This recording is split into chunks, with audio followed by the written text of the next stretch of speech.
¿Alguna vez nos hemos parado a pensar de qué está hecho todo lo que nos rodea? O sea, si pudiéramos coger cualquier cosa, la silla donde nos sentamos, el aire que respiramos, incluso las estrellas, y hacer un zoom increíblemente potente, ¿qué veríamos al final?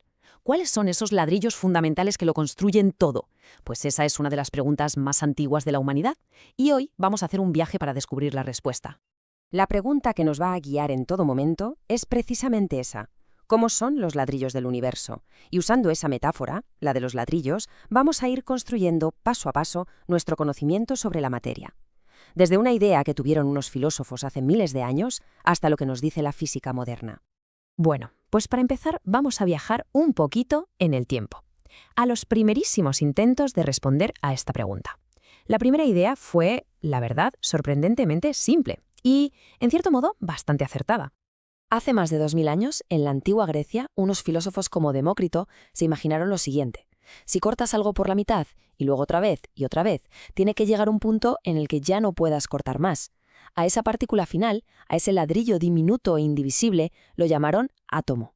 Una idea sencilla, ¿verdad? Pues fue increíblemente potente. Esa idea del átomo se quedó ahí, un poco olvidada, durante siglos.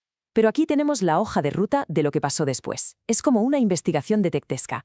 Desde la antigua Grecia hasta principios del siglo XX, vamos a seguir las pistas que nos dejaron unos cuantos científicos clave para resolver, por fin, el misterio del átomo. Y aquí es donde la historia se pone de verdad interesante. Es el momento en que los científicos empiezan a sospechar que ese ladrillo indivisible, el átomo, en realidad esconde algo dentro. A principios del 19, un tal John Dalton recupera la idea del átomo y la convierte en una teoría científica de verdad. Dijo que cada elemento, como el oro o el hierro, estaba hecho de un tipo de átomo único y que estos eran como unas bolitas macizas, indestructibles. Y ojo que durante casi 100 años todo el mundo aceptó este modelo. Pero en 1897, ¡zas!, todo cambió. J.J. Thomson descubrió una partícula muchísimo más pequeña que el átomo, con carga negativa, el electrón. De repente, el átomo ya no era indivisible. Para intentar explicar esto, propuso el modelo del pudín de pasas.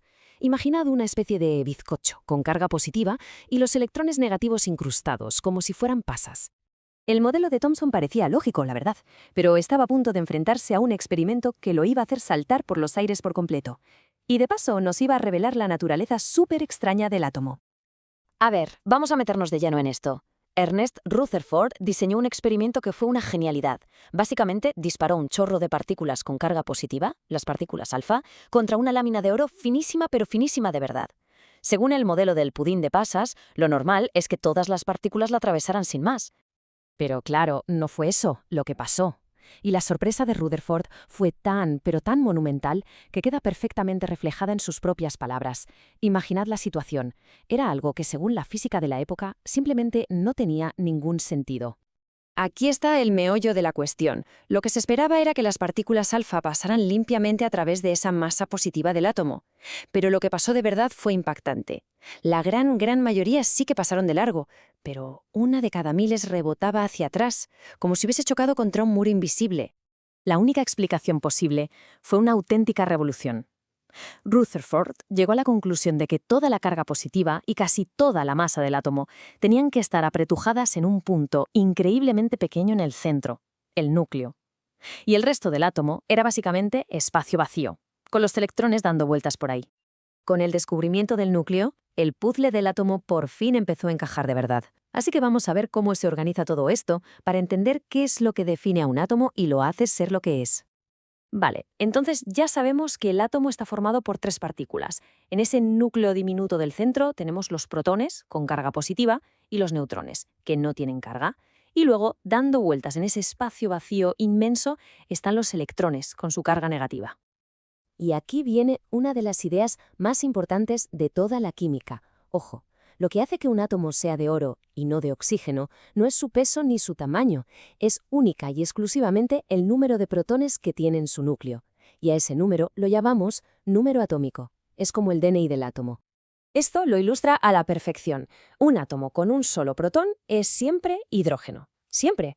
Si le añadimos otro protón, ya no es hidrógeno, se convierte en un elemento completamente nuevo, el helio. El número de protones lo es todo. Pero, un momento. ¿Y los neutrones? Bueno, pues resulta que el número de neutrones en un átomo del mismo elemento puede cambiar. A estas diferentes versiones, que tienen el mismo número de protones pero distinto número de neutrones y por tanto pesan diferente, las llamamos isótopos. Mirad, por ejemplo, el cromo. Cualquier átomo de cromo tiene 24 protones. Eso no cambia, pero puede tener un número diferente de neutrones. Y lo que es muy curioso y se ve en la tabla es que la naturaleza no los crea todos por igual. El cromo 52 es, con muchísima diferencia, la versión más común que nos encontramos por ahí. Hemos visto que los átomos son los ladrillos de todo y que su identidad la marca el número de protones. Pero, ¿qué ocurre cuando la combinación de protones y neutrones en el núcleo no es, digamos, estable? Pues que algunos de esos isótopos tienen un núcleo inestable, y para intentar volverse estables se desintegran y al hacerlo liberan energía y partículas. Este proceso es lo que todos conocemos como radiactividad. Son, por así decirlo, los ladrillos que se rompen solos. Esta radiación la hay de 3 tipos principales, y cada uno tiene un poder de penetración muy diferente. La radiación alfa es la más débil, una simple hoja de papel la puede parar.